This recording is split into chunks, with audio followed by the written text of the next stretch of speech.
All right, we are back. It's come and gone. The Game Awards are over, and it's time to tally up the predictions and talk about some premieres and some new games coming out. Yeah, I'm excited. I'm actually looking forward to this one. All right, so we're going to start here with the recap, and then we'll work. We'll probably bring up some games that we're interested in throughout, or save it for the very end here. But we're going to just go through the list just like we went through it originally. So we're going to start with Game of the Year and work our way down. Sound good? Yep. All right. Game of the Year. I thought it was going to be Expedition 33. You thought it was going to be Expedition 33. And it was Expedition 33. Bingo, baby. Get used to hearing me say that name quite a bit tonight. Yeah. It would definitely. I definitely saw it in the on like Twitter and like even in the chat as I was watching it at work. People were just starting to be like, "Let me guess." Yeah. But at least it didn't seem like it didn't work completely wear out its welcome. So that's the important part. Exactly. That's what I thought too. Best game direction. I said Expedition 33. You said Death Stranding. Expedition 33 won again. Yep. Okay. Are you tallying on the side over here? I already tallied. Okay. Cool. So okay. I already know the result. But now I'm nervous. Okay. Yeah. Best narrative. We both said Expedition 33. It won again. Best art direction. We both said Expedition 33. It won again.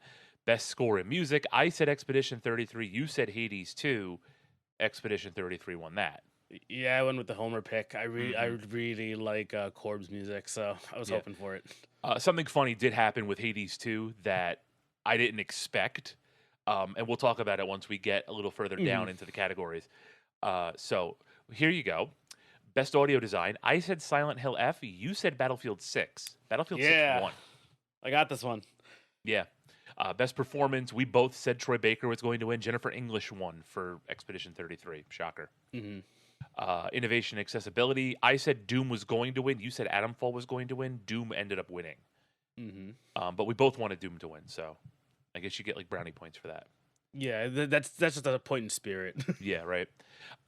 Games for Impact. We both said South of Midnight, and South of Midnight won, which was pretty cool.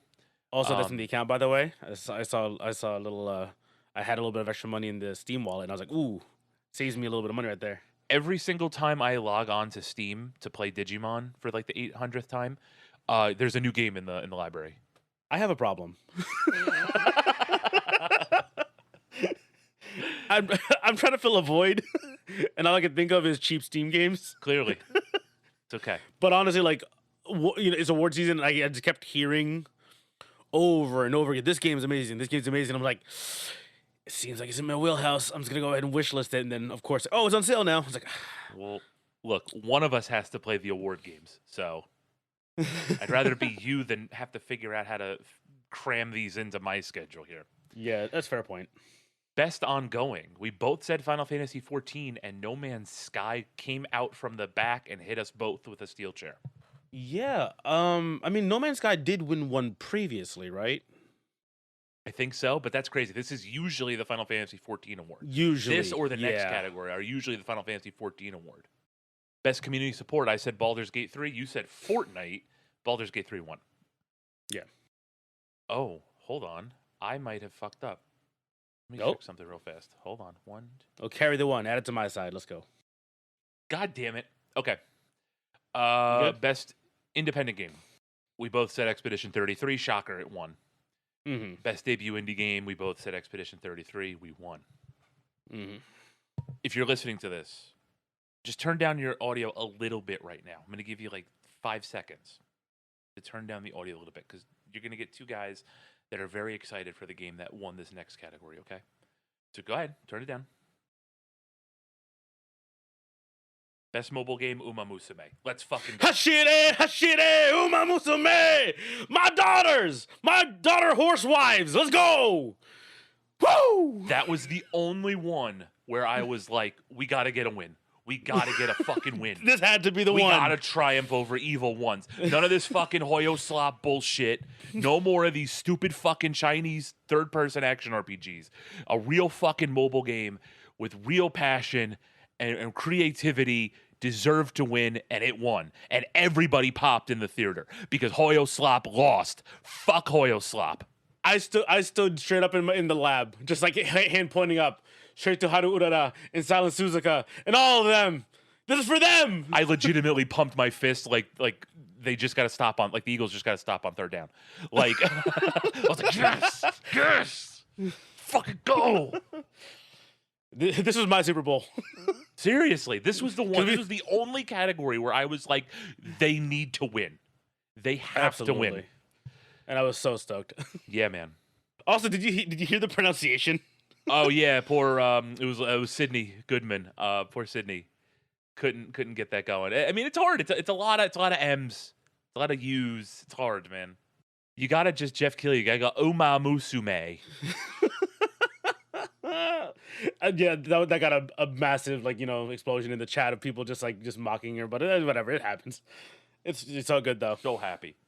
All right, best VR AR. We both said Alien. Midnight Walk won. I wouldn't know Midnight Walk if it fell on me. To quote the great Mad Dog Russo. Yeah, I didn't look too much into this one. Sorry. I'm sure it's great. I don't have any VR AR equipment, and I'm never going to get one. So I have so many other games in VR that I haven't even gotten to yet. So, I was just kind of going on feel there. So best action game. I said Battlefield 6 was going to win. You said Battlefield 6 was going to win. Hades 2. This is the category Hades 2 wins. Yeah. I was very happy. I was very happy that they got something. Because same here. It was too good. It's too good of a game to be shut out. Yeah, that's kind of what I was worried about. I was like, okay, it seems to be like the Expedition 33 sweep, basically. Right. And we're like worried, like, ooh, is Silk Song gonna get anything? Is Hades gonna get anything? Once they got like 3-4 wins in, you're like, ooh, I don't think we're gonna get anything for any of the other games that we love here. You know what I mean? We're just kind of getting a little bit worried. But glad Hades 2 got something. That was the important part for us. Well, speaking of games you love, Best Action Adventure, we both said Silk Song, and it won. So, woo! Like Hades 2, that was a game that was too good to get shut out, and I'm glad it got something. Again, like, just thinking about it now is like, any other year that E33 doesn't exist, Hades 2 and, like, Silk Song probably start sweeping, right? Yeah. But, like, E33, big game. But, they got something. That's the important part. Yeah. Best RPG, Expedition 33 won. We both said it, so it's not a big deal. Best fighting game, we both said 2XKO was going to win, and the Saudi government ponied up, and City of the Wolves won. I was legitimately thrown so far off track for this one. I was shocked. Like, I don't know anyone. I've never seen clips of anyone playing this game. I don't know if it's like I don't have any connection to this game because I came over late to 2D Fighter because I was a 3D Fighter kid.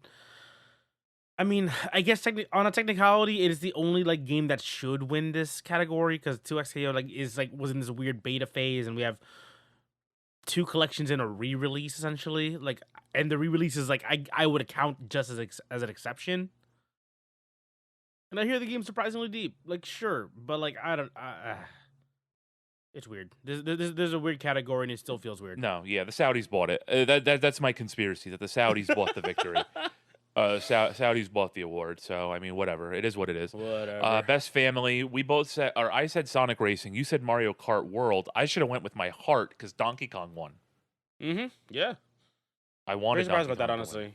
Because I was thinking the big multiplayer. That's why. Because like Donkey Kong has the one co-op thing going on, right? Where you play as Pauline, and you basically just.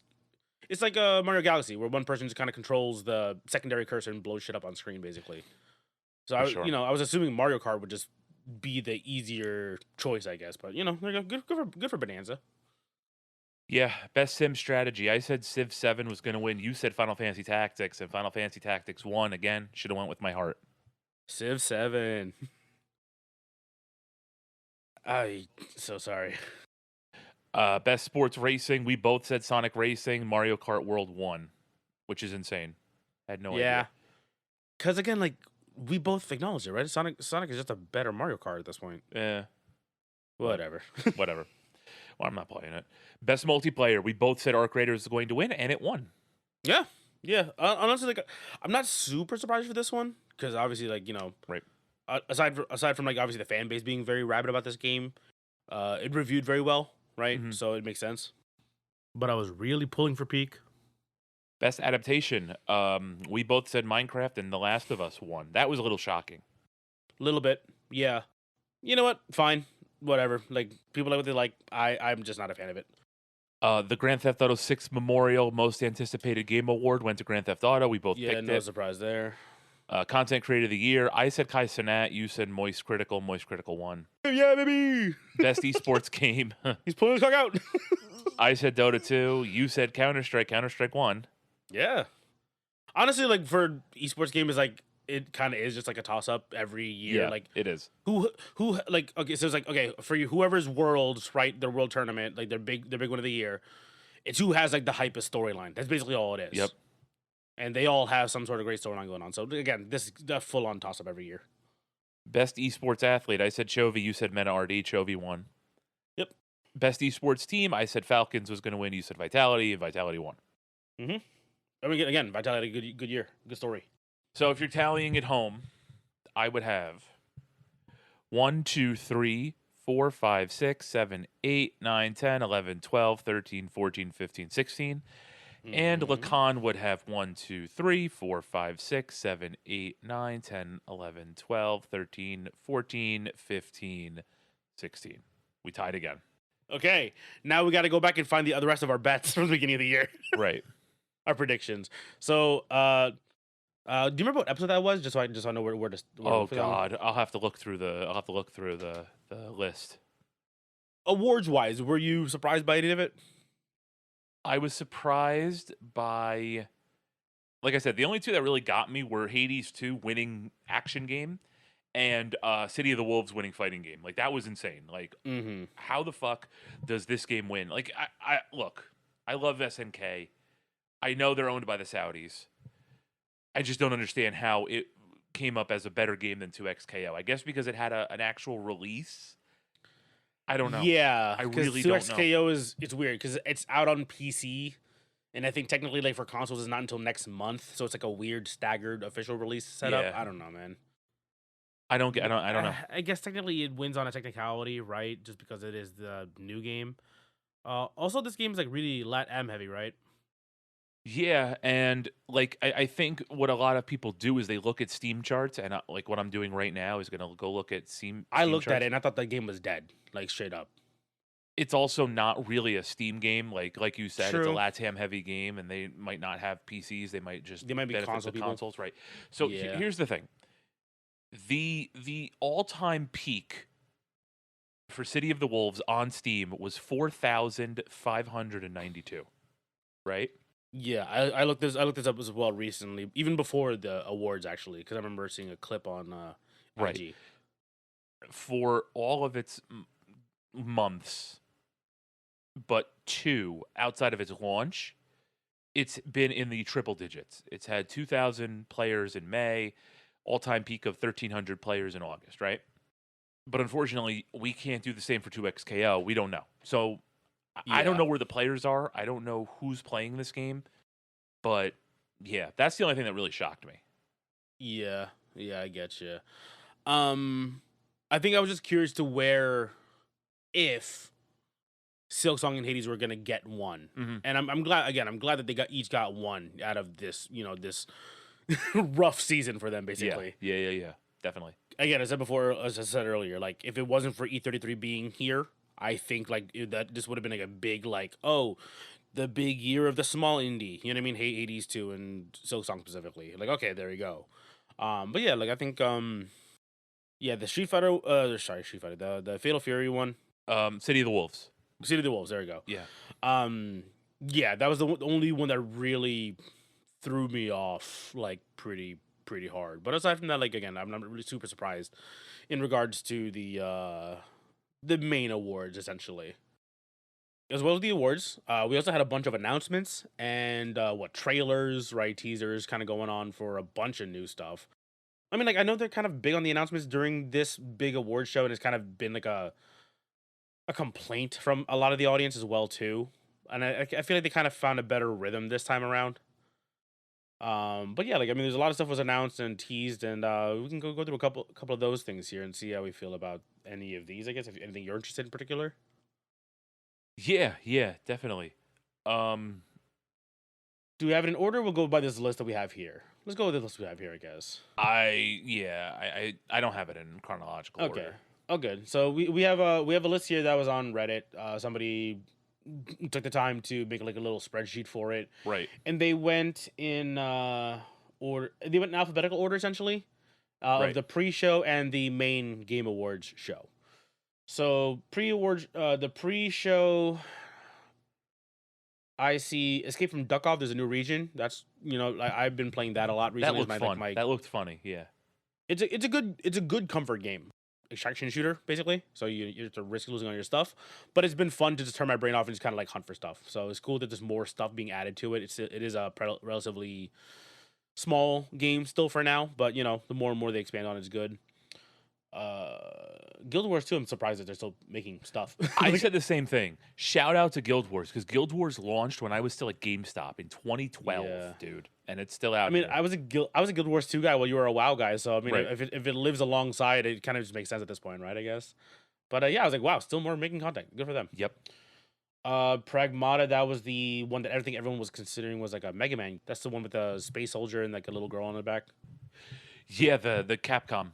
The Capcom. Yeah, buddy. yeah. Cop The game. trailer again. I still have no idea where the hell this is going, No idea. but curious to see where it plays out. So I'm still looking for that one. They did announce a release date though, right? Yes. Yes, April 24th. Yep. Okay, cool. So that's coming out next year. That's all I got for the pre-show that at least I was able to watch the trailers for, like keep up with, for the pre-show anyway. Yeah, that Bradley the Badger game looks kind of silly. It's like it's like a mascot action platformer type sort of Okay. gimmick, but Like a N64 style kind of thing. yeah. I Crash think it looks Bandicoot-ish. cool. I think people were giving games like that a lot of shit. There was like a video that came out that were giving games like that a lot of shit, but Hmm. I don't know, man. I think it's cool. I think you need games like that again. Yeah, I like those classic collectathon games. I mean, we played a couple of them we did the Caro 64 one before. So. Yeah, exactly. Stuff that's fun. Yeah. Okay. So now to the main Game Awards. Again, this is alphabetical order, so we're not going in order of what they did during the show. 2XKO. Oh yeah, here. So the confirmed. Yeah, it's just coming out January of next year for the consoles, PS5 and Xbox Series. Yep. So there you go. There's that. Got to see a little more info on 007 First Light for me. I'm pretty excited for that one. I guess still looking forward to a 007 game. From the Hitman creators. So I'm just interested in that one. I'm gonna step in. New Diablo expansion adds the paladin. Yeah. I'm Yeah. like fuck, but to be fair, my favorite Diablo class is Demon Hunter, so I'm still good. if they add Demon Hunter, then I will be definitely fucked. But I have wanted to play Diablo 4 forever, but I just haven't gotten around to getting it. But this might get me over the edge. I'm still holding out. I played a lot of 3 and I kind of want to take a break from it. And 4 been out for a little while now, obviously. I played a monk. Is there a monk in Diablo 4? Because monk was my guy in 3. I don't think so. I think it's let's see here. They have a rogue. Rogue? It's not exactly my thing. I like just mashing and just punching things until they die. Right. I can't even think it was the last time they dropped something for Diablo 4. Fairly recently, I want to say. Was it? Okay. Yeah. Okay. So people still playing. You get the Spirit Born. This is pretty cool. You can be like an Aztec warrior. You can summon on the spirits of the gorilla, the jaguar, the Ooh. centipede, and the eagle. That's Sounds pretty kinda cool. Okay. Yeah. Maybe I'll finally take the jump into Diablo as well too. It's been a while since I played one, so. Okay. Next up, we got anything else here that I've seen? Wait, Divinity. The Divinity was Divinity. Yeah, no. was the statue in the middle of the desert, and Yeah. that trailer was crazy. That trailer was crazy. So if you haven't seen it, go watch it because we're gonna give like a brief and probably like spotty review of the trailer. But like, there's a dude in a Wicker Man and he's on fire, and then everybody starts fucking, and then like tentacle monster starts coming out of the guy in the Wicker Man. And I know if I was the lizard guy fucking the human chick, I'd be mad if it got interrupted by the tentacle monster. That's all I'm saying. Well, yeah, because the guy was getting burned inside, burned alive. Yeah. And like the juxtaposition of like him screaming while he's on fire and like the little kid on like the mom's shoulders like smiling. While people are having an orgy in front of her. Like, that's insane, dude. Get your Yeah. kid out of there. Why is your child watching all of this? Yeah, there's people like like was it like flagellating themselves in front of it too. Yeah. Yeah, very strange. But I mean, it makes sense because the Divinity's world is very weird and dark and creepy. With this like just like tavern music basically playing over it. But yeah, it's like it's a short trailer, like 3 minutes. But yeah, like cool to see some more Divinity stuff. Another rabbit hole I have not gone down in Right. in a minute. So looking forward to that one. Gang of Dragon.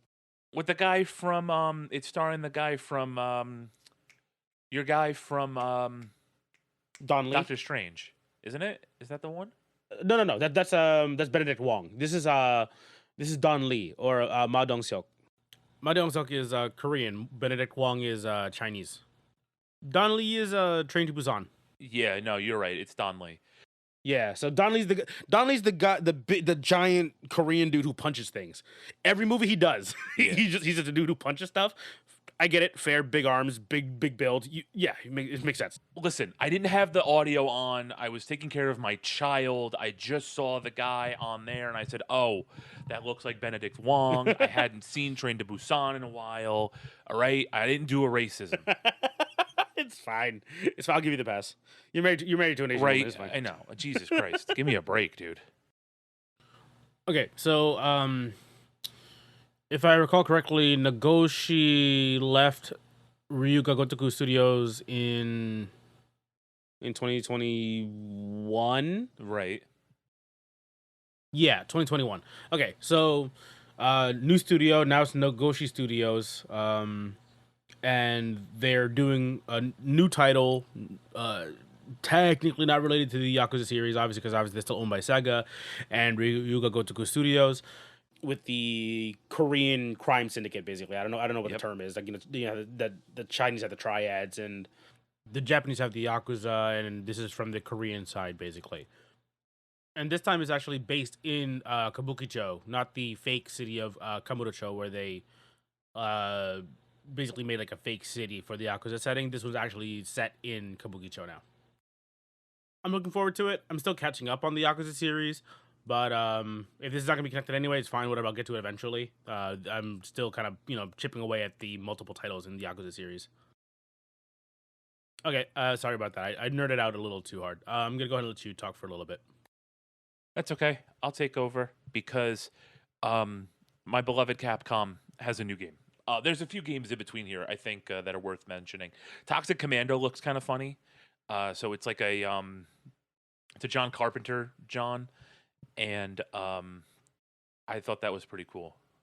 It's a first-person shooter, looks kind of funny. So I am in there for that. Because there's a game that starts with the letter M that I want to talk about. Lego Batman, by the way, insane. How much how awesome this new Legacy of the Dark Knight Lego Batman game is. Crazy. Yeah, it looks really good. For Lego Batman, like this is insane. To be fair, like again, like I know like a lot of people kind of got. I think they kind of had their fill of the Lego games. I think the Lego games are all kind of like pretty solid in general. Like there hasn't been like a really bad one. And they're just fun. But this one actually looks very, very good. The other thing too is like if you're tired of Lego games, it just means you grew out of it. Or you don't like have a need for it anymore. You know what I mean? Like that's the thing. So like I'm going back into the Lego games eventually when my son gets older, right? Like so Absolutely. Yeah. It makes for like a perfect like, young kids like action game. Right, exactly. And I think he's gonna really like it. So I'm excited for him to get that. He's getting to that point. Like he hasn't gotten to the point where he can like cognitively understand that the movements he makes on the controller control exactly where the thing goes, but he knows that if he does stuff on the controller, the person moves on the screen. So we're getting there. Maybe start off with the 2D stuff first, left and right only. I was going to say it's a little harder than when we were kids because we only had one plane to move on, and they were 8-bit. Maybe I have to give him like Mario Brothers 1 to have him like run around. Start him off simple. Yeah. Right. Yeah, those super punishing NES games that we had to play when we were kids. You can get them on the easier, Wii versions of the Mario Brothers games. Those ones are nice and easy. You get Nabbit in there. Yeah. Lords of the Fallen 2. It's just funny to me that they remade like this mid third person action RPG from the last Yeah. generations, but like they Yeah. made it good. So good for them. Like good for them. Like I'm not hating. I just remember Yeah. like the original Lords of the Fallen coming out, and it like came out at, I think it came out at 50. I don't think it came out at 60, but it came out, and then like a few weeks later I was doing price changes at GameStop and it was already lower and already lower and already lower, and then it was like, "Hey, you want this cheapo game that's not terrible?" So is this the sequel to the first one in 2014, or is this a sequel to the one that came out in 2023? I imagine this is a sequel to the one that people liked. Okay, got it. Yeah, like I haven't done too much research into this one. I've heard of the game, but I've never actually like looked into it too much. Deadpool's coming to Marvel Rivals. That's going to make it hard for me Hmm. because I love Deadpool. It's my favorite, even before the movies. So don't give me that shit. I was on this train Deadpool's your dude. before the movies, but here's what I think is I think this is the biggest news from the event. Hmm. You might say it's the Star Wars game that we're going to talk about a little later, but that game, we're not going to see that game until like the next president. Probably, yeah. Yeah, or ever. We might never see that game, right? With the track record of anything around this series, Yeah. that series specifically, yeah, we Yep. might not even see it. But yeah, continue. Mega Man is back. Yeah. Yeah. And right before the Game Awards came out, or right before the Game Awards aired, there was like an internal memo that kind of got put out online that Capcom wants Mega Man to be one of its core IPs again. Yes. And then it came out with, Mega Man Dual Override. And I mean, it's everything you could have asked for as a Mega Man fan, like an original Mega Man fan. Mm-hmm. Because this isn't an X series game. This is this is like an original Mega Man game, right? So, I popped pretty hard for it. yeah. The last Mega Man was it Mega Man 11? Mega Man 11 was Not great. no. Or okay, I didn't like Mega Man 11. We didn't like Mega Man 11. I knew it reviewed pretty well. It just wasn't my speed. I wasn't a huge fan of it. Maybe I'll go back and try it again and see if my mind changed. We played the shit out of Mega Man 9 and 10. Remember that? Yeah, dude. Was that at my house? Yeah. Yeah, so like I remember I bought it for like PS3, I think it was, because this is back like PS3, 360, where everything was digital, so we started Yeah. buying these, and we would just take turns, just play, Yep. playing it old school style. Like this is those were very very good, hard, not the hardest, but they were but they were just classic Mega Man games, nice and punishing. Really looking forward to Mega Man again. Let me scroll back a little bit here. Like we're going alphabetical order, but this is I'm gonna touch upon this one pretty negatively reacted to game, High Guard. So this one's annoying because they were like, oh, from the creators of Titanfall and Apex Legends, to bring up our hopes real quick, right? Right. And then we see this and we're like, the fuck is this? And it looks like it's gonna be a PvE shooter, but like mostly PvP, not like an extraction shooter or anything. And specifically a hero shooter, which is like, Did we need another one of these? yeah, and like really from the Titanfall team, you're gonna really try to bait us in with that, because there is nothing that looks like Titanfall or Apex here. So here's like at the very minimum, right? It'll probably have decent gunplay if you have anybody from that team there, right? But then we have like horses, and it looks like kind of like Overwatch. It basically just looks like Overwatch. And then I did a little bit more research, and I found out that some people on this team are from the Concord team. You remember that game? Oh no. Yeah. So this is not like a whole thing of like the woke game is gonna be at no. My issue is that this is a game that is that is trying to bait us in with promises of just tickling the name. Oh, Titanfall, guys, respawn. Hello, we might have something for you. And then we have this shit. We don't need another 5-on-5 hero shooter. There's a lot of these already. It's free to play apparently, so that's cool. I guess if there's gonna be an audience for it. I doubt there's gonna be an audience for this game. It looks kind of generic. I'm just gonna throw that out there. The designs are really safe looking. There's nothing really there.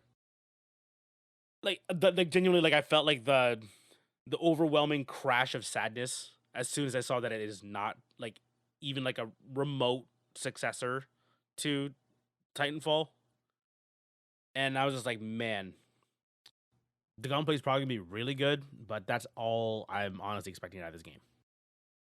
So that was a sad little. That was right at the end too, Yeah, and that was that felt really really sad for I'm me. sorry. I really ended the show on a bummer. I do have something to say about High Guard real fast. I saw a post online, and it was like it broke it up into High Guard. So high Oh yeah, I saw arrow that too. over, and then guard arrow watch. Yeah, I mean basically, Yeah, that's basically what yeah. this looks like. Yeah, it's basically just it's another one of these, man. But anyway, Again, I'm still kind of annoyed at the bait and switch specifically. Like that's what uh-huh. I was actually really like annoyed by. But whatever. Well, I'm not gonna judge it right now. I will try it and then I'll let you know how it is. But my hopes are not super high on this game. Invincible versus. Are you looking forward to this? Because I'm super interested in this now. I thought I was not gonna care a whole lot about it because I still haven't even watched Invincible. I have the first 2 seasons, but I haven't gone around to it yet. But I've been more and more curious the more and more as I see about this. I don't know anything about. I need to watch this show because I feel like this show is right up in my wheelhouse, Yeah, same. and so I haven't really paid attention to it, but it looks really cool otherwise. So It I gives hope me it does well. Injustice vibes a little bit, Yeah, but it's a fast-paced tag fighter, which again I said before I'm not good at these types of games, but like I'm kind of interested. Yeah, I'm curious about it. Like again, I feel like some people were kind of meh when this game was announced earlier this year, but now that we're seeing more and more of it, I feel like the hype is starting to grow. hmm So hoping that it's good, right? And again, it seems like it'd be a very good setting for a fighting game. So hoping is decent. yeah, same. You know, Metroid Prime 4, we already know that's out now. Basically, at this point. Phantom Blade looks cool. I'm excited for Phantom Blade. Yeah. I'm without that. Resident Evil, we're getting Leon Kennedy in Resident Evil because, God forbid, a woman character just has a standalone leading role in a video game. But Guys, like, I mean, Silent Hill just had a female lead character, and also you're gonna tell me that like no Leon, no Chris? Come on now. oh no, it'd be fucking sick, but still, Yeah, but I'm a little sad he didn't do any backflips in the trailer. right? More backflips, damn it. Yeah, Phasmophobia is getting a port. That one's kind of cool. Again, like, the game's been out on everything else at this point, but we talked about Friend Slop the other day. Yeah, I mean, this is one of the OG Friend Swap games. yeah, this is the OG, and that's why it's gonna go on Switch too. For anybody wondering, Let's see. Rust Mobile. That threw me. Like, I don't really care too whole much about, but it just threw me the hell off that they're doing it. yeah. Okay, so I guess we're kind of here. We're kind of here now. I'll let you take the lead because I don't give a Okay. fuck about this series. Oh, okay. Sorry. So a little bit of background. KOTOR takes place 4,000 years before Episode 1. So like, and this is before the Disney acquisition. So everything back then, right? If it happens, it's canon. So it gets a little wonky when we're talking about like in the current state of Star Wars, right? But whatever. We're just focusing on how it was back then. KOTOR was one of the most influential, expansive settings within the Star Wars universe. Because it wasn't just KOTOR 1, KOTOR 2, and then the Old Republic. Well, it was for a while. But there was also like comics written around it, novels written around it. There were a couple cinematic trailers, and they were trying to make some movies happen around the stories of the Old Republic, basically, again, to just continue expanding upon the world of Star Wars and get to see this large scale conflict. And because it was so out of time or so far away from the prequel trilogy and the original trilogy, they were allowed to do a lot of stuff. Original story that doesn't mess with the canon of Star Wars. And we get to see everything from essentially uh gang wars, illegal backroom arenas, family conflicts, corporate greed, and then even like apocalyptic scenarios. So in terms of writing, in terms of storytelling, it was very, very free. And then in the gameplay, it was basically just D&D. Like it was my introduction to this kind of like tabletop experience because of the way that the combat works.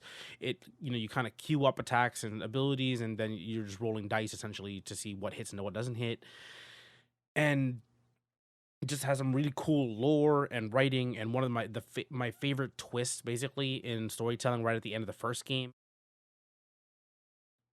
And it's one of the first games that I experienced where my dialogue choices mattered, my actions in the world mattered, how I talk to people. Again, you were kind of like dealing with like politics or like interpersonal relationships a lot.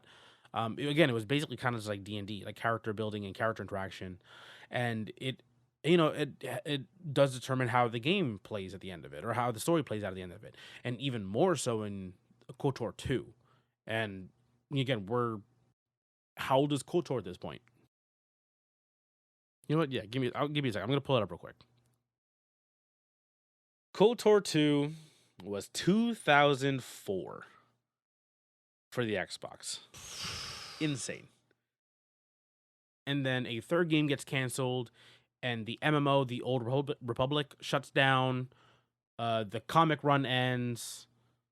There's a couple comic runs, but the comic runs ends, and then we basically get nothing. 21 years later, You get we a get trailer. the announcement. Uh-huh. A nice little drip feed here of Star Wars Fate of the Old Republic. The strongest erection of my life.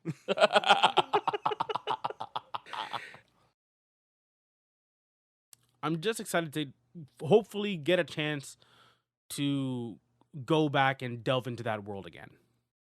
Like I was so excited to see this. Oh, that's good, at least. At least you're happy about it. We get nothing, no info, like at all. Right. We have no idea when this is coming out. Nope. I'm assuming the consoles is basically at this point is like whatever console is currently out at that point, because like we don't even know if this is coming out this generation. Exactly. Yeah. This is. I saw somebody say this might be a PS7 game. Yeah, I saw that too. I saw the comment. I'm glad that it's back. That's the biggest thing. It had some of the best at least in my experience. I'm sure there's other, some other people have experienced more, like people will argue for like Mass Effect or whatever. But in terms of like storytelling and choice, and like where your choices actually matter, like I loved playing through KOTOR however many times I played through it. I'm just super happy to see this one finally come back. And then also right next to it in the alphabetical order, they're bringing back pod racing. Dude. Yeah. Okay, so it's technically not pod racing, but it is a Star Wars racing game. It looks really pretty. I'm not sure if this is actually like in-game footage or not, or if this is just fully rendered cutscenes. But Star Wars has always had a bunch of really cool vehicles, and it's cool to see them actually being used in this application. And apparently the devs are they're from Burnout and from Need for Speed, I believe. So yeah, again, this is really cool. I'm down for a Star Wars racing game. This looks really, really fun. I'm just happy this is showing up. Let's see here. Tomb Raider. Yeah, Tomb Raider's back. And like So it's back. Yeah, this is supposed to be the experienced Lara Croft, not the Not the scared one from the remakes. Yeah. which those are fantastic in terms of developing her as a character. But this, we get to see a little bit more of her being like, the confident female character, right? We get to see a lot more of her, all right, because we're back to gratuitous ass and titty shots, buddy. Hell yeah, baby. We're back. Just fulfilling all of our 7-year-old memories. Yeah, at this man. point. We get more pixels. We get the triangle boobs eventually, hopefully. Yeah, man.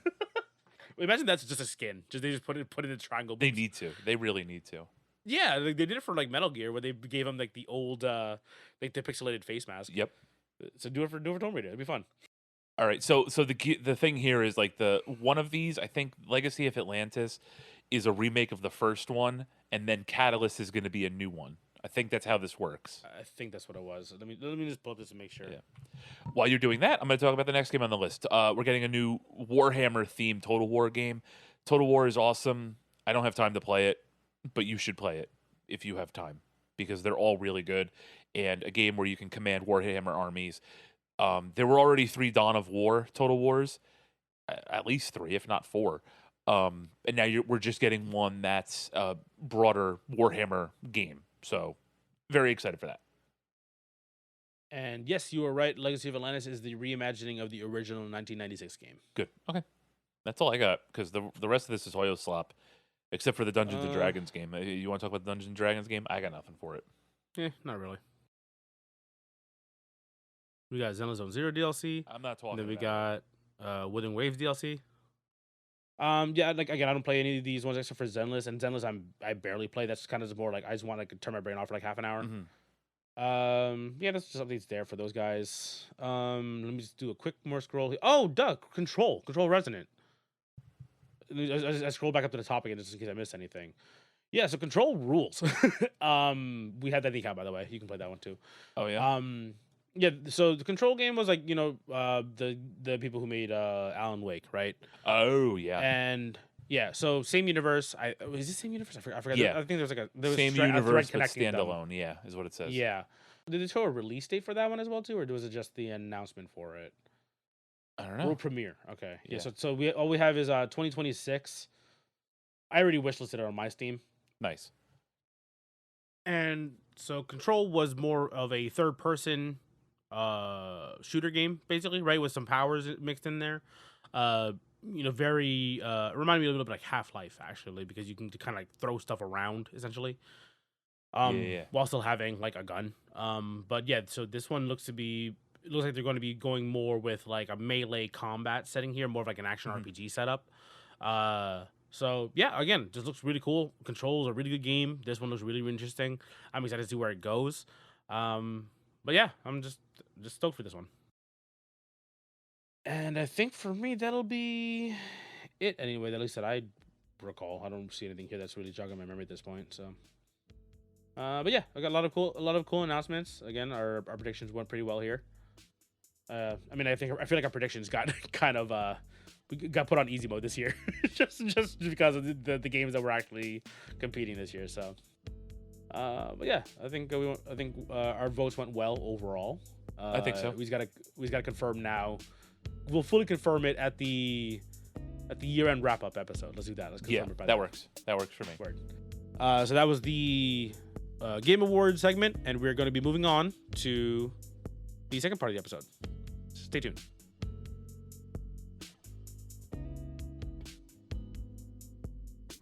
Okay, here we are in the second part of our episode, and we have Jeff and Jeff joining once again. Say hi, guys. Hi, Jeff. Hi, guys. So, Jeff F. Again, we do never figure out a nickname for either one of you guys. We're doing this the hard way. He joined us last year's holiday gift guide episode. So whether you celebrate the holidays or not, if you're just in the giving season or giving feelings, we're just gonna throw out some gift ideas for you guys. You guys seem to like that last one anyway, so, and hopefully you guys enjoy this one as well. Do you guys have some cool shit lined up or what? I got a nice thick wish list. So this is just you giving hints at people. Yeah, I have a nice thick wish list, and I also have a nice thick home renovation list. As you mentioned, 2025. I don't know if you mentioned it because we were talking earlier, but yeah, 2025 was an extremely eventful year. Been some ups, some downs. Definitely fully into adulting, which I am not a fan of. Yeah, same. Mm-hmm. Yeah. But that's why we buy things, to feel that little bit of joy. Joy? What's that? This is a really sad sounding episode so far. Right. Yeah, so instead of actual gifts, folks, we are going to pay for therapy. Mm-hmm. But yeah, so I guess we'll go. I guess I'll start it off, and then we'll kind of go like rotating order. I guess for this again, same as last time. So here this time we kind of framed it a little bit this time, where we have like I think we did like a low to high thing kind of last year, but not really. But here we kind of framed it around around a $60 gift point, a $120 gift point, a $300 gift point, and then beyond. So, we're not staying strictly within those lines, but kind of within that range basically. So we'll start off with the $60 gift point. hopefully none of you guys had this lined up on yours. The Lego Game Boy. Oh, Oh, Yeah, so I think it was this year it came out. So yeah, Nintendo and Lego had a collab. It's the Super Mario Game Boy. It is the OG DMG setup. You know what I mean? The gray, the black D-pad, the two like bright purple A and B buttons. It also comes with two cartridges. Like it's a Legend of Zelda. What is it? Link's Awakening Link's and Awakening. It would yeah, be. and the OG Super Mario Land. So that's the two like the fake cartridges that go in there, and then it has like three little screens you could put on there. So it's like I think it's like This the, is the so OG sick. Nintendo logo, the Super Mario Land like stage one kind of setup, Yeah. Mm-hmm. and then one from Legend of Zelda thing over there. But yeah, so I think it's a really cool gift. It lines up for me perfectly. It's $60. And I'm surprised, like, but I don't think I have seen anyone mod this and to be able to actually throw like a DMG in there yet. But it's the modding community. And I'm waiting for them to like start throwing the actual like brains of a Game Boy in there. I think that'd be really cool to see. But yeah, I'm hoping to step on anybody's toes here. no toes, but I think I might have something that'll go along with that, Ooh, or not go Right with ahead. it, but a similar vibe. go for it. You're up next then.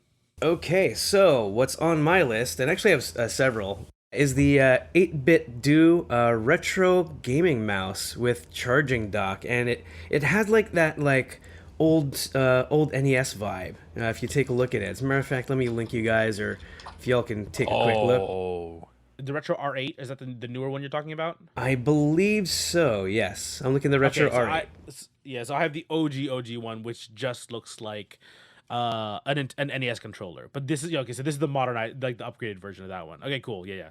they're both pretty sick. They're both very good, cool mice. So yeah, these are cool. I have the OG one, but these I've had to argue with myself to not buy one of these. Oh, dude, when I saw it, I'm like, what am I spending money on again? Do I need new locks for my house or a new mouse? I don't know.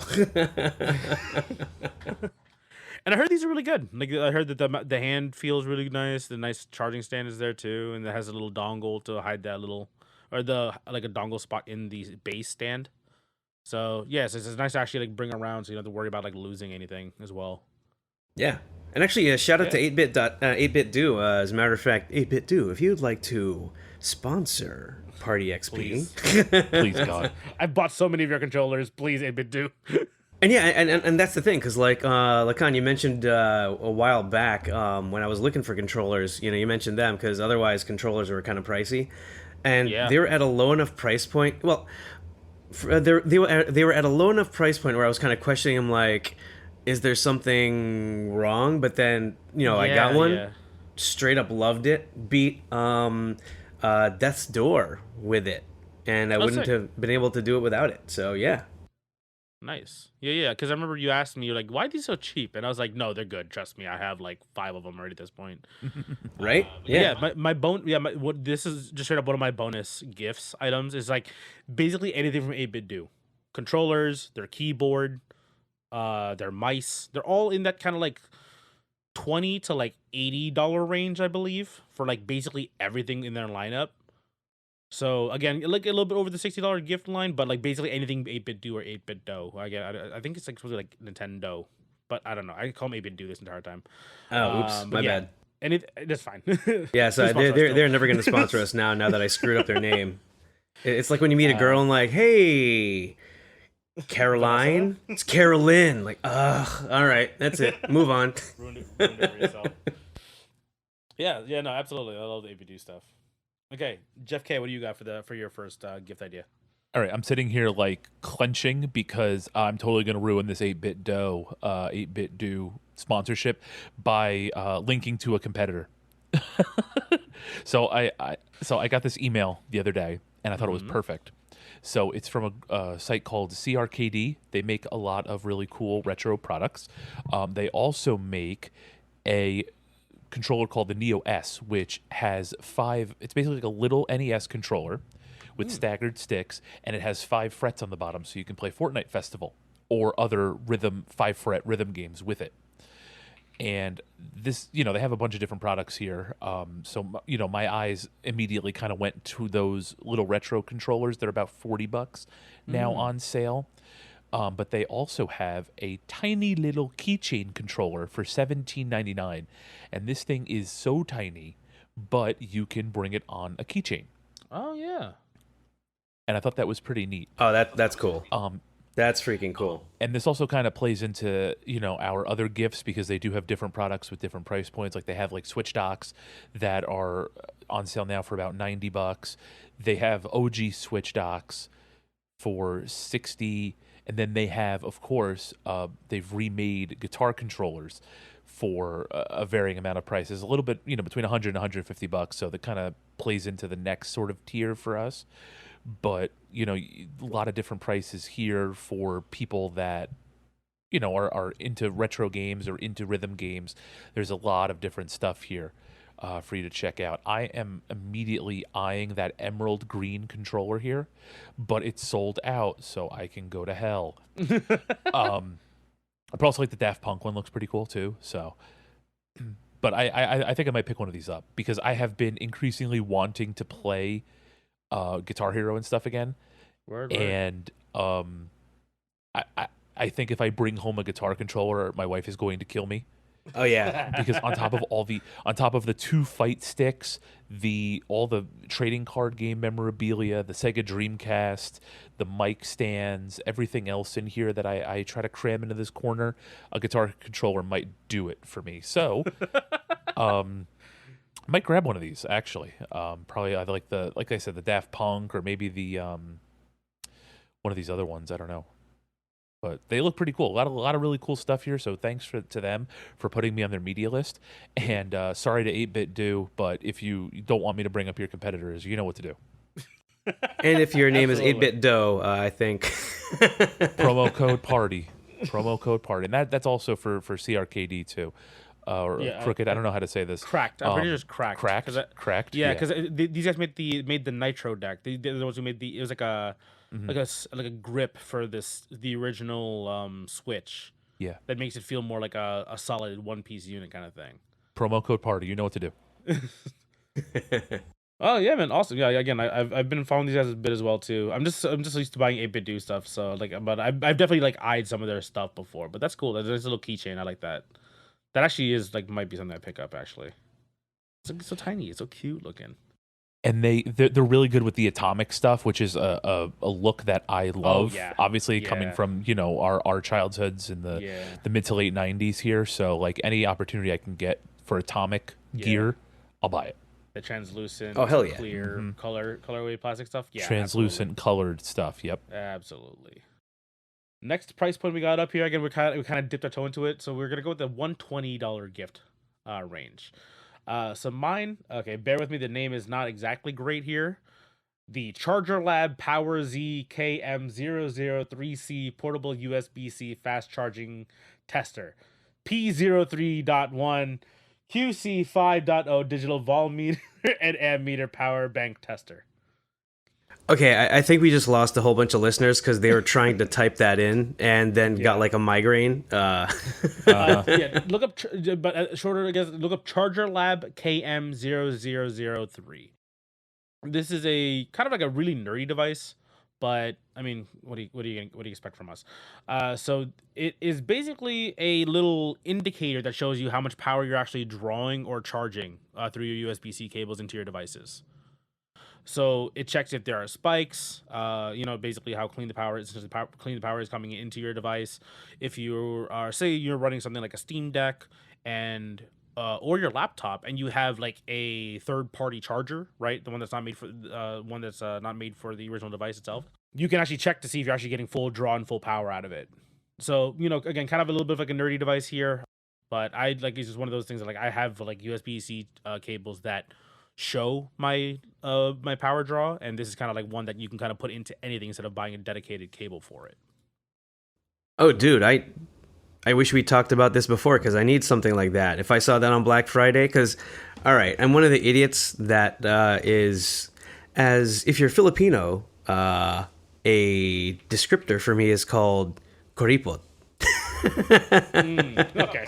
Yeah. Instead of getting like the real brand name thing that you know is gonna work, I was a fan of getting the cheapo cables on clearance or at the cheap price, so that you say, The 10 for $7 situation. yeah. I mean, I had decent experiences with them before, but then recently a bunch of those died, or like you plug them into a QC charger or a PD charger, and like I'm not getting fast charging on my higher end Samsung phone, which I do need to have charged.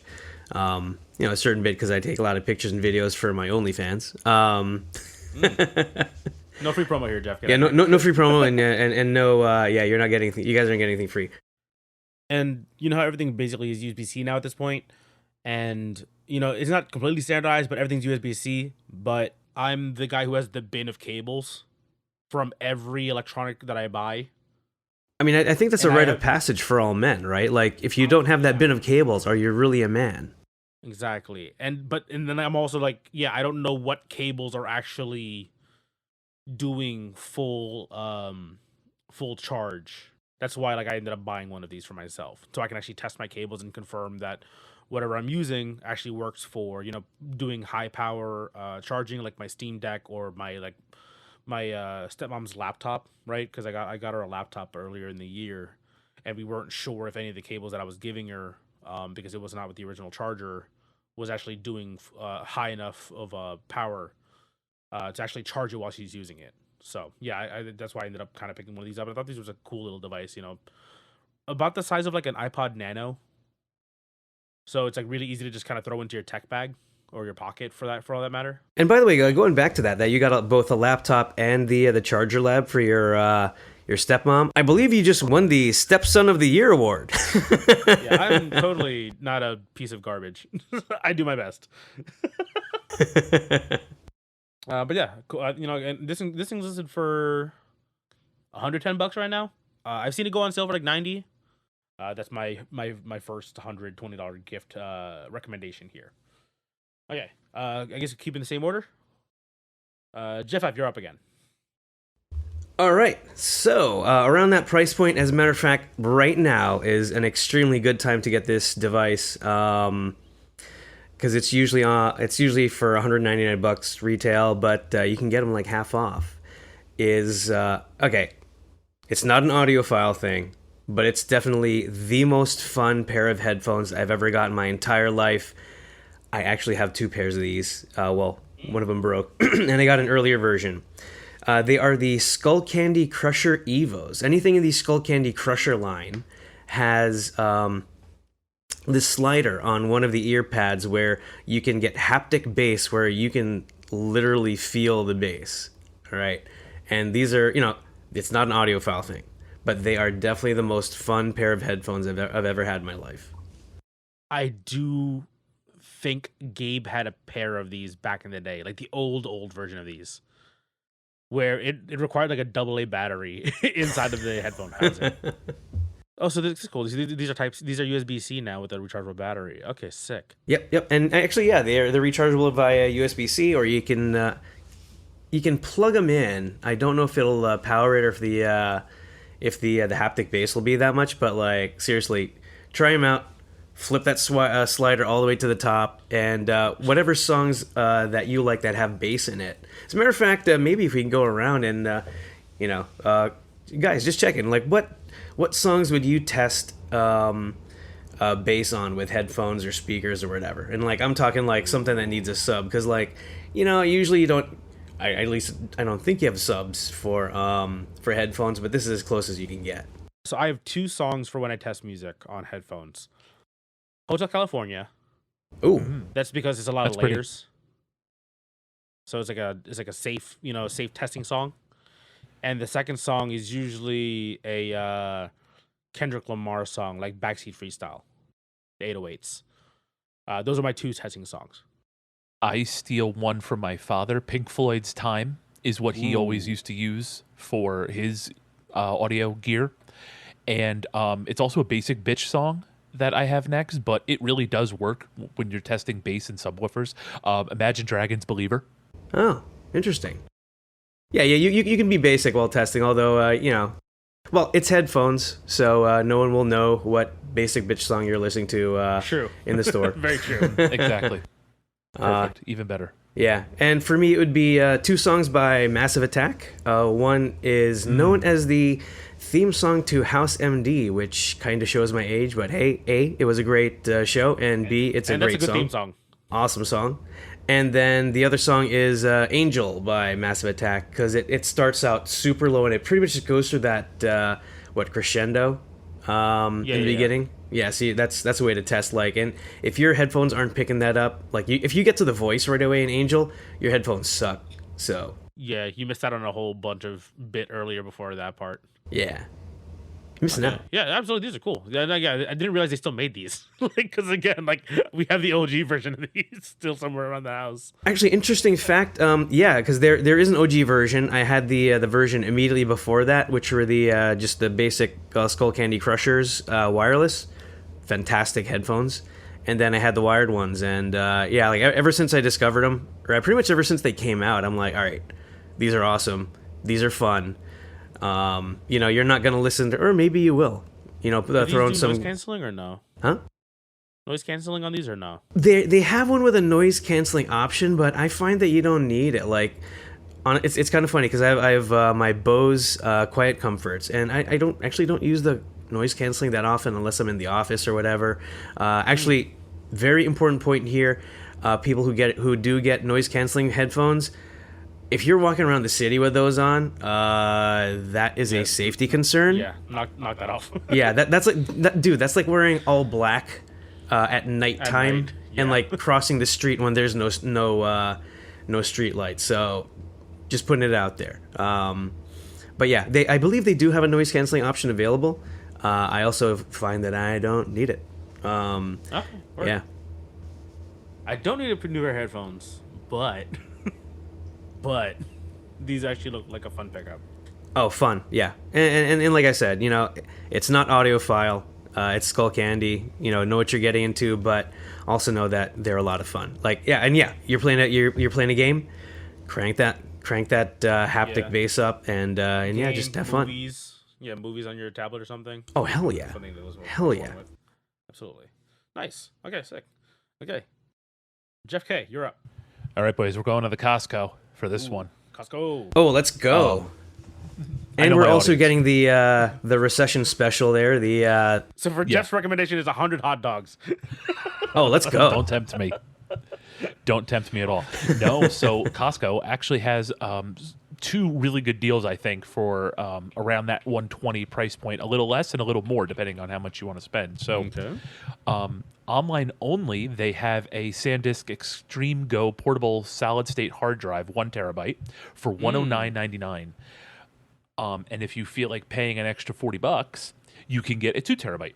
And that's in store too. So you can go to your local Costco right now and pick that up. The 1 terabytes are online only. But handy to have those things as somebody that's been basically living off a portable hard drive because I'm too lazy and too cheap to buy an internal drive and maybe a new power supply. Yeah, these just seems like a really cool deal here.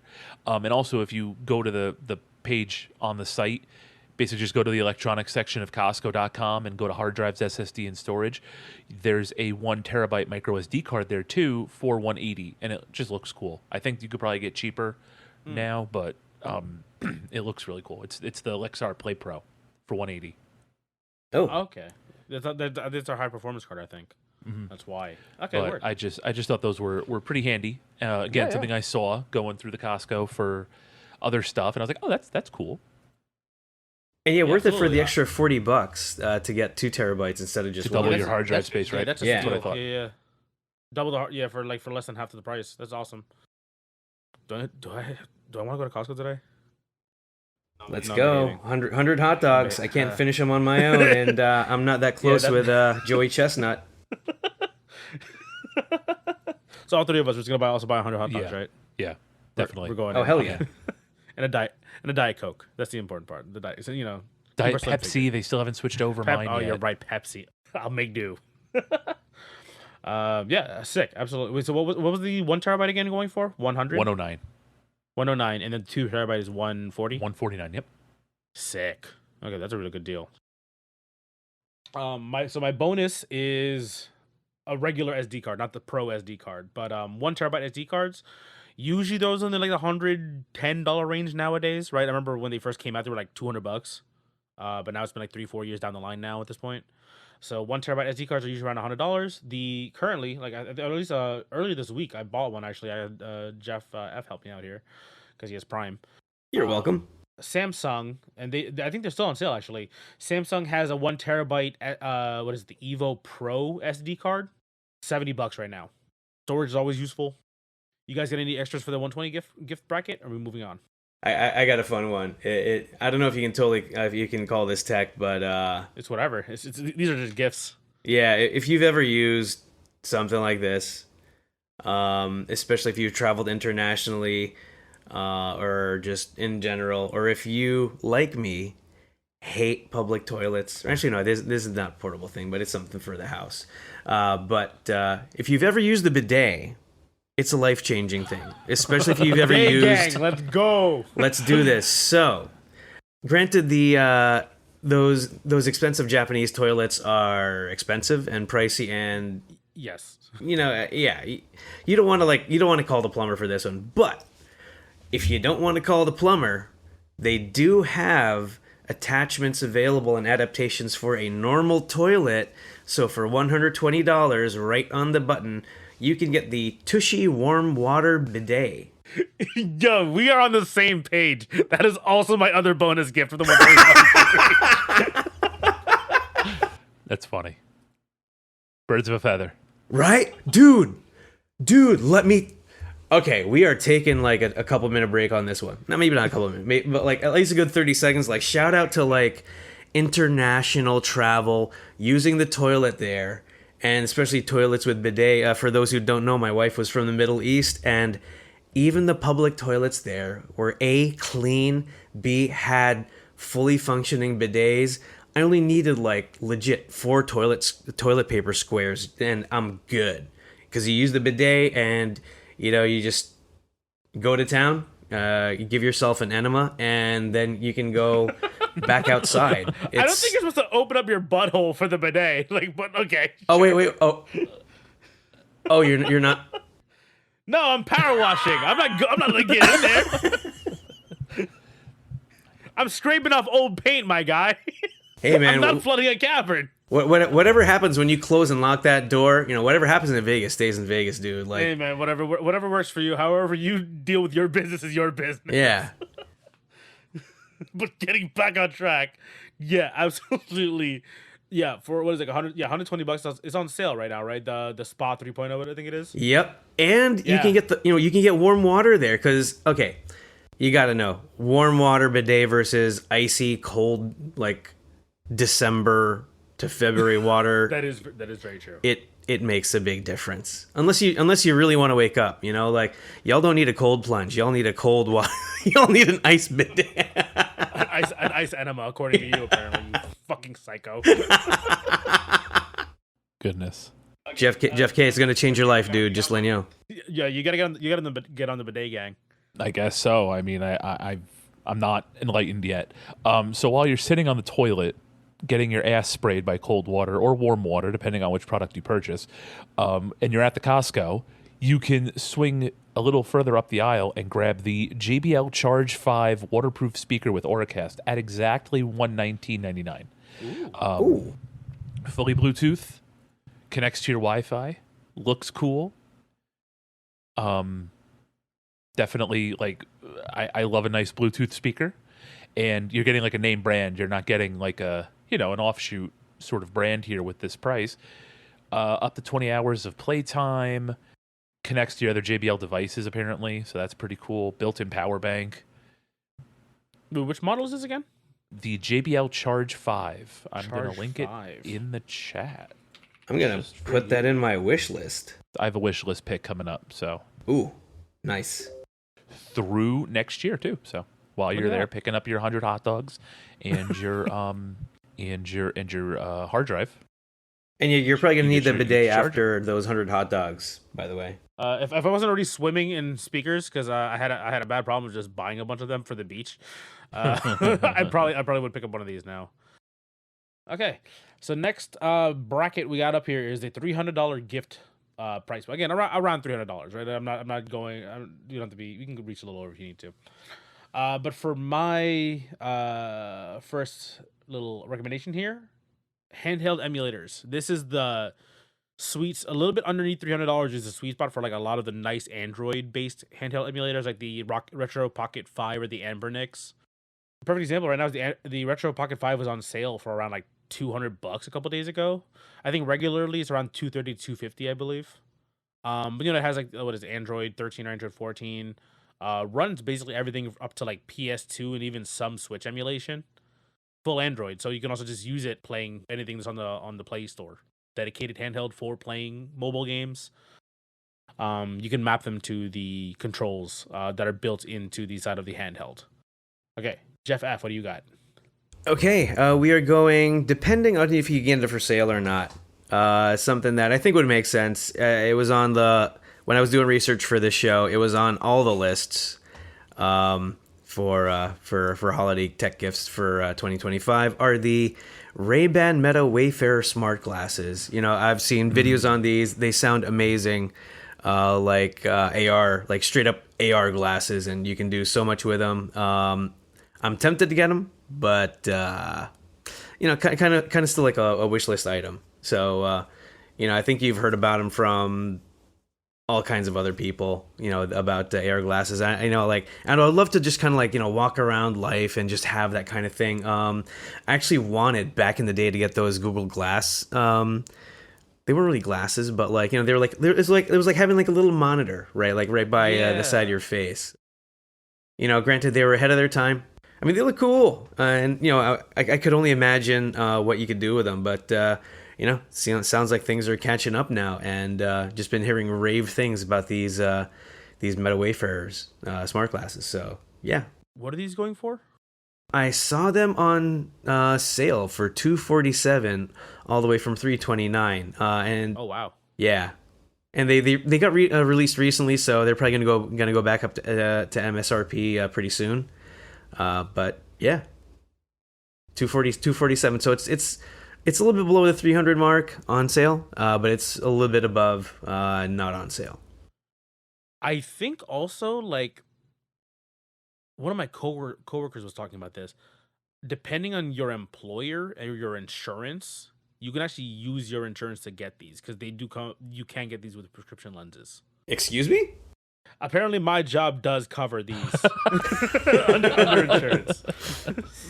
My coworker was like I think he ended up calling like our provider for it, basically, and they confirmed that they do cover partial for these because you can get these with prescription lenses. So I'm about to check this out. Give your employer a call or your insurance a call and see if they do anything for you. All right, so we're making our way over to our friends over at arcadeshock.com. And it is I'm not going to say who this gift is for, but it's for somebody, if it's somebody that really loves Capcom versus SNK, or just, really appreciates retro fighters. It's the Arcade Shock's Hori Fighting Stick Alpha collection, and they have a couple of different options here. The one that I am linking to you guys is the Capcom versus SNK 2 version, for no particular reason. They also have sticks inspired by like those old Japanese white cabinets, the Astro cabinet. Or I don't know if they're called the Astro cabinets, but they call them the Astro City. That's what they're themed over here. There's also a set based on the original Street Fighter 2 Championship Edition cabinet with the bat top as well, not the lollipop tops, but an actual bat top stick. And yeah, perfect for the fighting game player in your life who really, really loves Capcom vs. SNK 2 and would really appreciate a third arcade stick in his house and plays on PC. Yeah, absolutely. Wait, what the hell is the True Love Making Stick? What is this? That's Capcom vs. SNK 2. Okay, it's an art. Okay, got it. I was like, what the hell is happening here? What are you doing? No, it's not going to be like Ryu and Chun-Li, Okay. at it, going at it. True Love Making is the song from the Europe stage. Remember, this is True Love Making. This is True Love okay, Making. yeah. Got An it. apple pie. Yeah. Okay, good save, good save. So it comes with San Juan's already too. Okay, so yeah. Oh So yeah, you no, know, this is definitely worth the $300 Yeah. that you're going to spend on it. These are super high quality parts. Yeah. But I just thought it would be funny because I'm like, this looks really. I saw this the other day too, and I was like, okay, it's a CVS2 stick. I gotta try to get Very this. specific here for you. I get it. Yeah. PS5, PS4, and PC. Oh, is it because Xbox has a proprietary controller software now? Correctamundo. Can y'all knock it the fuck off? Like, there's a reason why y'all are losing. Microsoft sucks. Microsoft just sucks. Also, y'all borked my PC. Fucking Windows 11 bullshit. Fuck you. You know what? Right. Fuck you, Microsoft. It's like, Yeah, fuck my ass. no. This went from being very pro Microsoft over here to being very anti Microsoft. So they can suck a dick. Satya Nadella better fucking quit. He's a scumbag. Fuck him. And yeah, Microsoft, you better listen up because I'm a shareholder and I own you. Only a couple, go. but Boom. I have one share, and this is my voice. and you're in some of my ETFs, so you better listen to me. Figure it out, Microsoft. Not financial advice. I don't know if I have to say that or not. Like, Oh, yeah, right. I'm just gonna throw it out there. Just play safe. You should not take financial advice from anybody that isn't like a financial advisor. Yeah, this is for educational and entertainment purposes only. Yeah, do not take financial advice from people on the internet, Talking about fucking controllers and True Love Making. especially us. Yeah, Well, you can take advice from us for True Love Making. yes. Yeah, I have a child. yeah, and I got one on the way. So yeah. See, there you go. And I'm moving along. God, I'm so fucking alone. Anyway, I gotta follow up here. I'm gonna tone it down a little bit. I know last year I had a bit of a joke with my that what is it, like 50-inch holy shit 4K ultra HD gaming monitor. I'm toning it down a little bit because there actually are a lot of deals right now for the next step up. We're not talking 4K monitors here, but 1440p I think is still like a really nice sweet spot for a lot of gaming right now. Especially considering the fact that most people's gaming hardware is actually not that strong. Like the Steam survey shows us every couple months that people are still running relatively modest hardware, which is perfectly fine. That's what I sit in. The Asus TUF, there's two currently that I specifically saw on, I believe it's Micro Center. I think it was also at Amazon. They have a 32-inch 1440p 165 hertz, 2560 by 1440. Or the 34-inch wide 1440p monitor, 165 hertz. That one is 3440 by 1440. Those range, I think, from like 250 to 280 right now. So 32 inches is a relatively large monitor. Like, I still run like a 27 and 224s for my setup. So Asus has some pretty good deals right now. MSI has usually a lot of good stuff in that kind of like $250 to $300 price point. For the holidays, Amazon, Newegg, Micro Center, some Best Buys as well have like a lot of pretty solid deals on these. Also, I'm a cheap ass, and I will always look for like an open box, piece as well. Mm-hmm, Oh hell yeah! Mm-hmm. Preach. So it's on sale for $250, open box for $210. You know what I mean? Like that kind of deal. You'll save almost $100 on a monitor here, kind of thing. If you can find an open box from a local shop near you. Okay, Jeff F, over to you.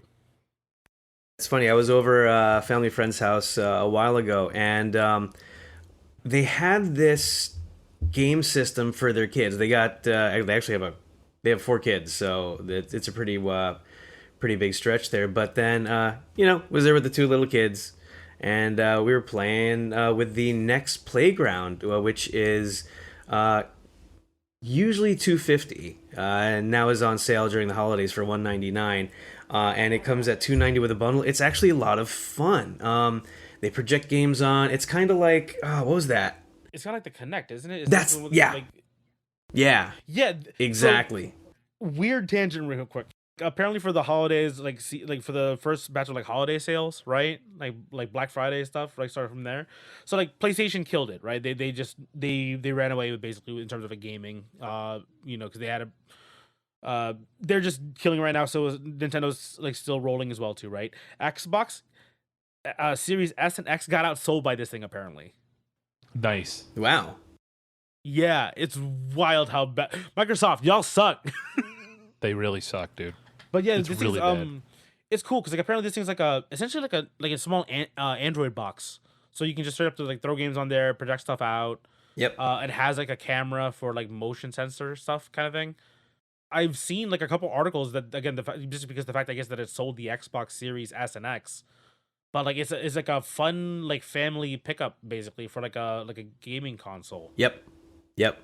It was surprisingly a lot of fun. At first, I'm like, "What is this? What is this play school thing?" And then after a while, I'm like, "Oh, this is actually kind of fun." It's kind of like when the Wii one came out, when the Wii first generation came out, and how you'd have fun with Wii Sports. It's kind of like that, except with like a camera. You don't have to hold nothing. It's good for all ages. Very extremely family friendly. So, yeah, it was a lot of fun. I can't lie. Yeah, very interesting, but yeah, it's cool. So for like, was it like $200 right now? You said Yeah. absolute steal. And then I have a beyond gift. I didn't know what else to call this bracket, but it's basically just anything over that $300 price point, right? If you really like somebody, or you're buying this for yourself or your family as a kind of like a nice get together gift kind of thing. The one really easy thing that kind of stuck out for me, I'm assuming it's kind of like a no brainer for a lot of people, a Switch 2. Yeah. Right, 500, Yeah. 500, Yep. whatever, 550, $500, whatever the hell it is now for Mario, along with Mario Kart for free. That's a really easy family game to just pick up and start playing.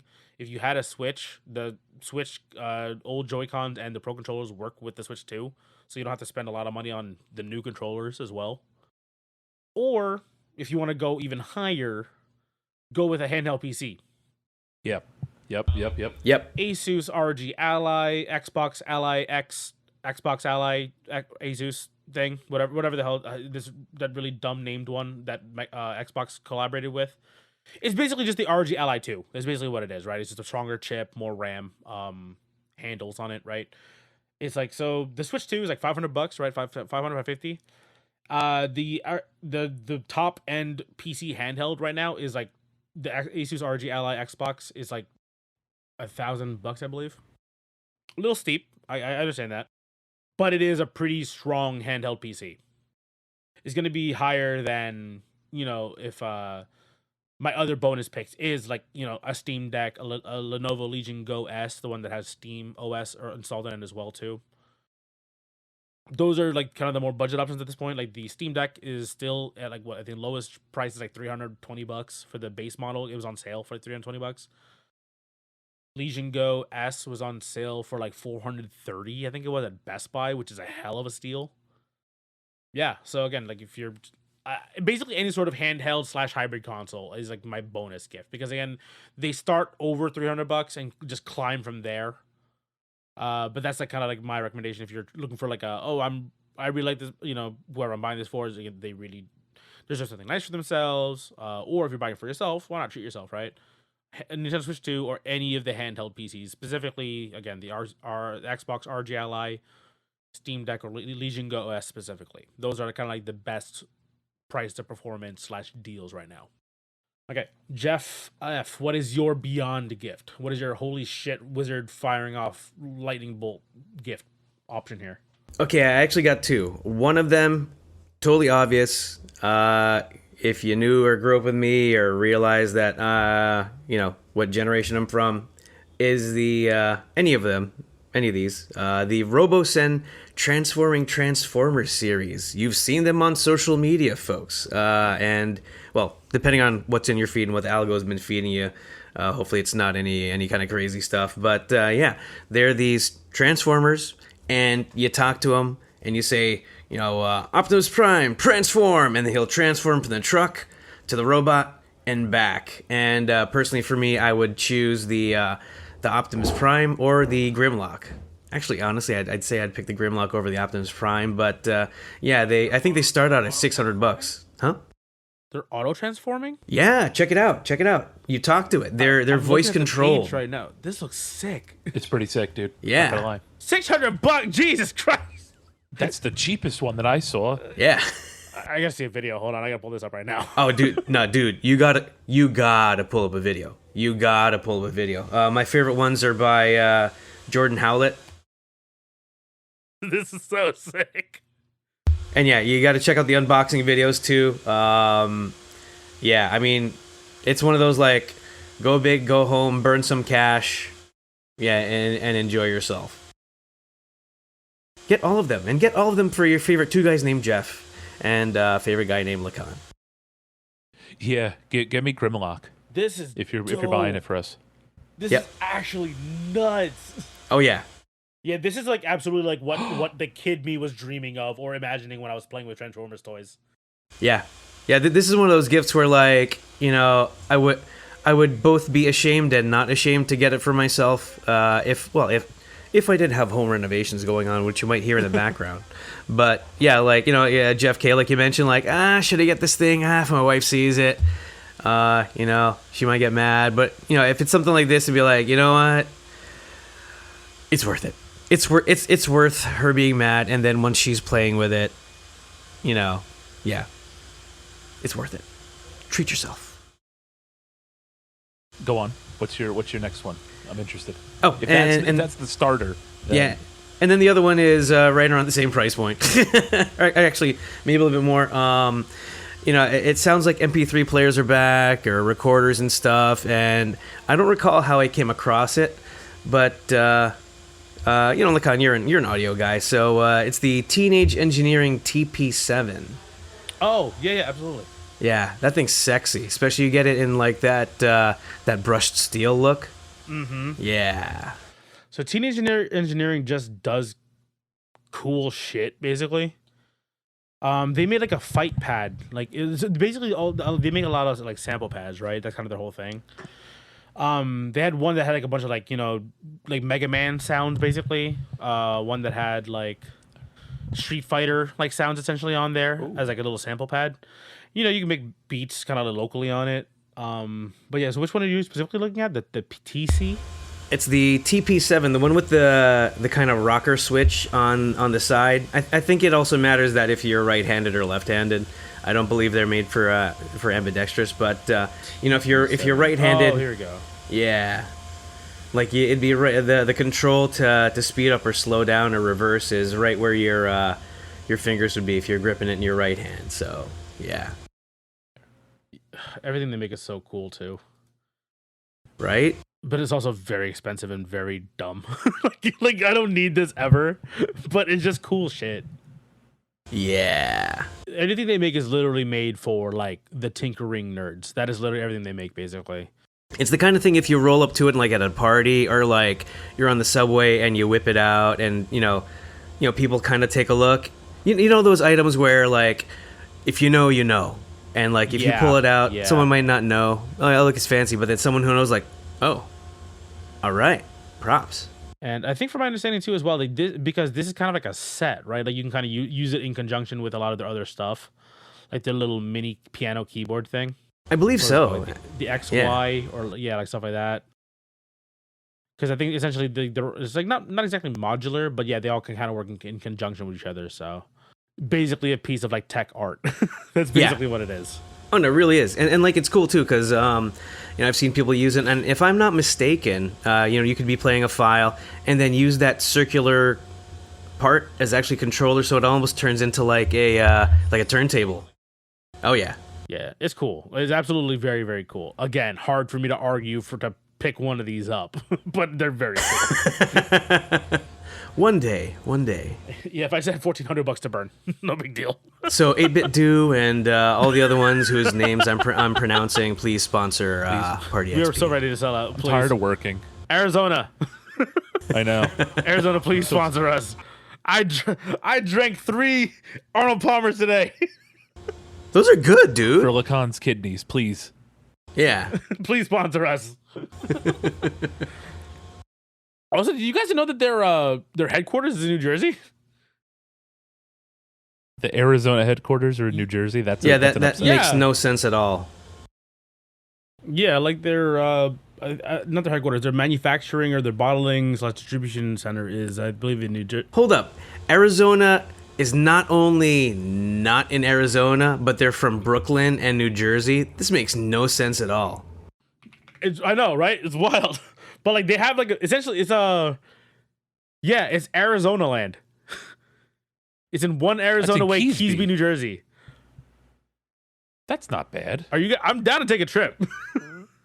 After we eat all those hot dogs, let's go. Dude. Yeah. Dude. It's like a Willy Wonka factory, but Arizona. I'm trying to die in the chocolate tube. With a little German kid name? What was his name? Oh, Augustus Gloop. Yeah! I want to be that. Dude. But inside the cherry limey Ricky. That's what I'm trying to die in. Oh, dude. Dude, it's like the cherry limey like Ricky east of is Edison. so good. Yeah, the apple one, is right the here, apple lime dude. one recently too.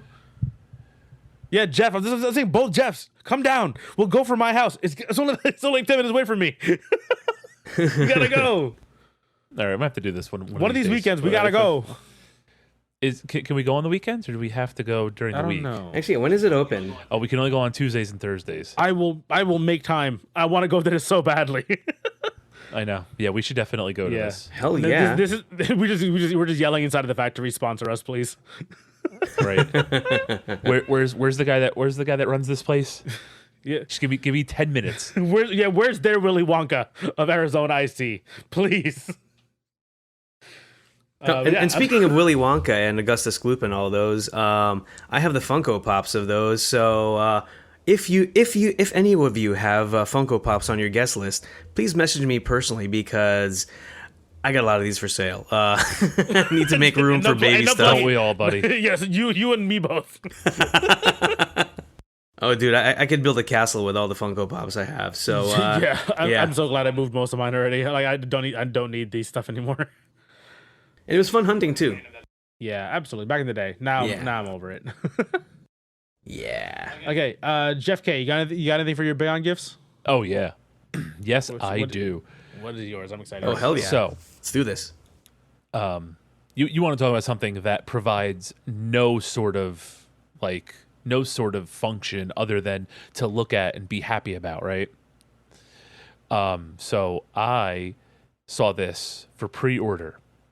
I'm looking at it right now. It's on 1001 Hobbies. This is the 30th anniversary Godzilla vs. Destroya PVC figure of Godzilla 1995, the Burning Godzilla. You guys want to take a shot as to how much this thing costs? I want to take a shot to see what it looks like in the first place. Scale figure, you said? It is not a scale. I don't think it's a scale figure. I think it's just it is a PVC figure. I'm gonna go with scale figure or like PVC figures. $13.50. Jeff F. Ooh, if you're going for $13.50, I will go for $15. $3,164. Oh, But it's link it. We need to see it. Wow. but Yeah, link it. I want to looks- see this thing. it looks cool as shit. Oh, this is badass. I mean, it looks just like the suit. Like Yeah. they just Yeah. made a small carbon copy of the suit, dude. It is insane. Wow. It is gorgeous. So I'll give you my address. You guys can split it and Oh, no, we'll pick one up after we go to Arizona Land. So yeah. yeah, for sure. If you need one that's a little bit cheaper, I've got you here. This is the Godzilla Shin Japan Heroes Universe version. This is a taller figure. It's actually over 2 feet tall, and this is just $1,700. Oh, this one's sick too. These are dope. Yeah. I don't know which one I like better, dude. I like the first one better because I'm a gotta be the first Godzilla one. 90s guy, but Yeah. the Shin Godzilla statue for half the price is pretty cool. Yeah, it is really cool. Yeah. And it's in that price range of like, oh, I got a bonus check. I can do something dumb with this. Yeah, I can kind of pull the trigger on this. Well, you can. I can't. I would need to make I'd have to make like a $10,000 bonus to be like, hey, I'm taking a tenth of this to buy a 2 foot tall Godzilla statue. Yeah, so this is where being single is a benefit. I can just spend dumb money on dumb Yeah, shit. thanks. And no one's gonna get mad at you. Yeah. So suck it, both of you. Oh, and all right. even more for me because I married an accountant. So Oh, there you go. Oh, you're fucked, dude. You're totally fucked. That was your fault. She's tracking your shit, bro. Oh, here you go, Jeff. Transformers: Dark of the Moon Museum, $49,000. You get Optimus Prime Optimum Pride. Putang inang. and a bunch of other bonus parts. Yeah, 50 grand. There you go. Ugh. All the nerdy shit from our childhood is just so expensive. Yeah. But it's cool though. That's the thing. Like Right, the freaking auto converting robots that Jeff F sent, and now this freaking dope ass Godzilla. Oh, here you go. Chun-Li, Street Fighter 2 Chun-Li, $4 grand. That's $4 grand for a different reason. That's for the horny people. That's the you gotta get a big jar for this. Me. They also have her in the alpha costume and in the super horny alt costume from Street Fighter 4. Of course they do. Yeah. Anytime we start getting to like figurine / like scale replica, like territory, prices do jump pretty hard. To be fair, like I know that just because of like buying anime figures. So even more. If they have Ryu, I'm fucked. So you have to pull the trigger on that right off the bat. As soon as you see that tattered headband, that's it. Yeah, luckily they only have the he's curling an easy bar. Ooh, okay. So And that's the only one they have. They don't have just like a regular Ryu. Because otherwise, you can behave. Yeah, I get you. I'd be fucked. I'm gonna throw out one last recommendation here for the more in the lower end, just because I know we obviously scaled up as we went throughout this episode. Anything from Tom Talk. So the reason why specifically I recommend Tom Talk is because they have the sling that is made for initially was made for the Steam Deck, but now they have other ones, obviously fit your RG allies in there, your Lenovo Legion Go's. But they also in general just have a bunch of good bags. Like I've bought like 3 slings now from Tom Talk. Crossbody bag, a sling, and then like a single strap backpack kind of thing. Just good quality, really, really nice stuff. And then of course they have like tech bags, which go up to like $200-$300. Ranges anywhere from like slings from $20, $25, $30 up to like $200. So depending on what you're looking for there, but a lot of options for you for carrying your own gear, specifically tech gear or not, because I've seen people buy the tech bag and throw like what are they called? Like the dividers in there for the camera bags. Oh yeah. For like lenses and stuff. Yeah.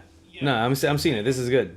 The bag's really padded and it has a decent amount of like form to it. It doesn't just collapse on itself. So it's really nice to like essentially make your own kind of like a camera bag out of it. So yeah, again, I recommend it just because they make good quality stuff and for surprisingly a very good price. Yeah. You know what I mean? Like I'm definitely getting a lot more value than I thought I was going to for like a $40 bag that I've been using for the last like 3 years now. Right, that would be like 120 for like if it was like another brand. Yeah, I got you. Yeah, like again, and like they're classy looking. They're not super like out there in terms of design. Some people say they're a little bit boring, but that's kind of like how I carry my stuff. You know what I mean? Like I don't like to have my bag be super showy. I kind of want it to like go unnoticed, so I'm not a target for theft or for like pickpockets kind of thing. You know what I mean? Oh, dude, I'm with you on that, on the whole like gray man aesthetic. And it's something that I've noticed also. I might talk to my therapist about too. But like, if you know me, I used to like bright colors, different kind of clothes and stuff that way. And now it's like gray, oatmeal brown, or oatmeal beige, charcoal gray, sometimes black. You know why? It's because you don't have to think about it anymore. Yeah. And you can wear it like a couple days in a row, and no one will notice. Also. Okay, well, I'm not going that far. Like, change your clothes. Oh, and the thing is, I have like 2 or 3 of the same piece, like charcoal gray sweaters. I have like 4, 5, 6 of them. You don't know if I wore the same one 2 days in a row. Change your shirt, people. Do not take his advice here. Change your shirt, but get multiples of the same thing so that nobody knows. I mean, Steve Jobs did it, and yeah. Again, it's just a nice thing to like not have to think about it, but But go get chemo. Like if you're gonna do it for Steve Jobs, like don't just drink like almond milk and think you're gonna cure cancer. Like, he go did get do chemo. that, didn't he? That was he did something stupid like that. I forgot about that. Really? Wow. Yeah. Like kind of like tried to treat himself like what's the term? Holistic. Holistic. There we go. Yeah. Got it. Yeah. I forgot about that. Sorry, I'm like, they have Godzilla statues, and now they have Gundam. They have Gunpla here, so I'm like, Oh, you're in heaven. I'm like, Oh, I'm gone. they gone. had like some Demon Slayer statues that look really awesome Yeah. there too. Yeah. They have Yeah. some Fate statues too that are perfect for the jar. You're a fake guy, aren't you? I have a few, but I just have Dragon Ball and Ryu. Oh, I thought you were Gundam. to Fate. I thought you specifically you were to Fate or not. Oh that's yeah, why. no, I played the mobile game for a while, but then I was like, I just Googled the JPEGs online. But I think that's all I've got. Jeff K, Jeff, have you guys got anything else you want to throw out here? Because I kind of throw out that last little bonus, little bit right there. Actually, piggybacking off your bonus in terms of like sling bags, packs, and stuff like that, definitely got to give Isekai Crew a shout out for their sling bag. That is just amazing. Like, it looks so cool. Lakan, you got one. Yep. Yeah, highly recommended. They're also really good friends of ours too, that really do some good work. So check them out and check out those sling bags because those are just straight fire. Absolutely. Again, they are our friends, but you know they do genuinely very good stuff. I have the Evangelion Unit 1 bag. But yeah, no, they're good friends of ours. Highly recommend them. Check them out. Isekai Crew. You guys have had friends with a store this whole time? I'm pretty sure we've plugged them before, didn't we? I could have sworn we did. I think so. Yeah. I think so. I'm just fucking around. I think we did for like one of the convention episodes. I think that's Yeah. what we did when it was me and Jeff Aff on. Tell him to make Dragon Ball stuff so I can buy some stuff from him. Oh, it's Yu Yu Hakusho. From her. Her, Yeah, sorry. woman owned. woman owned company. See, there you go. That's Tell her to make some Dragon Ball shit. Yeah, we'll forward it to both of them. Thank you. Yep. No problem. Sounds good. Yeah, okay. Jeff K, you got anything else? Any last little bonus bit you want to throw out here? No, I'm gone. I'm so far gone between your friend's site and this other site that I was now looking you're at just figures looking for. on. Now you're trying to shop. I'm done. I have so much work I have to do, and I'm just sitting here fucking shopping. I have to get stuff for my child and my wife and my friends, and I'm just shopping for me. Like, what are we doing? It's the holiday season. That's the whole point. That's exactly why we're doing this, to help the people. Jeff F, thank you for hopping on again for another gift guide episode. Always fun, sir. Hey, that's our show. Thanks so much for sticking with us. If you made it this far, be sure to comment, like, subscribe, all that jazz.